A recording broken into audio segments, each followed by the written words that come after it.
जब भगवान के चिंतन में निरंतर, चाहे वो सभा में हो, चाहे बाजार में हो, चाहे वो किसी अकेले स्थान में हो, वो एकांत है।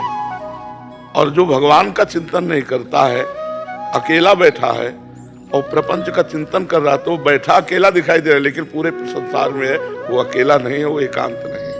समझ गए? किसका प्रश्न था जी? महाराज जी, एक और प्रश्न है कि अगर प्रारब्ध समाप्त हो जाता है तो भी क्या पुनर्जन्म होता है?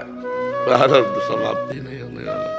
इतना गोदाम जमा है अनंत जन्मों का संचित कर्म से, उसी से बार बार जन्म, बार बार जन्म। उसमें आग लगनी चाहिए। उसमें भाई उससे कुछ निकाल करके इस मानव देह की रचना हो गई, तो इसमें भी तो कमाई हुई पाप और पुण्य की। वो गोदाम में जाके फिर जमा हो गया, और पीछे का स्टॉक जमा है ही है।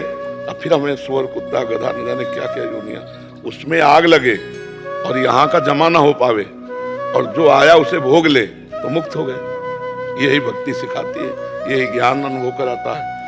तो अभी जो नवीन कर्म हो रहे हैं, इनमें पाप कर्म ना होने पाए, सावधानी। और ये कर्म श्री भगवान को अर्पित कर दिए जाए, और हम भगवान के शरण में होकर नाम जप करते हुए प्रारब्ध को भोग ले, और भगवान से प्रार्थना करें, तो संचित कर्म को भगवान भस्म कर देते हैं। संचित कर्म भस्म हो गए, प्रारब्ध भोग लिए, क्रियमान भगवान को समर्पित हो गए, मुक्त हो गए।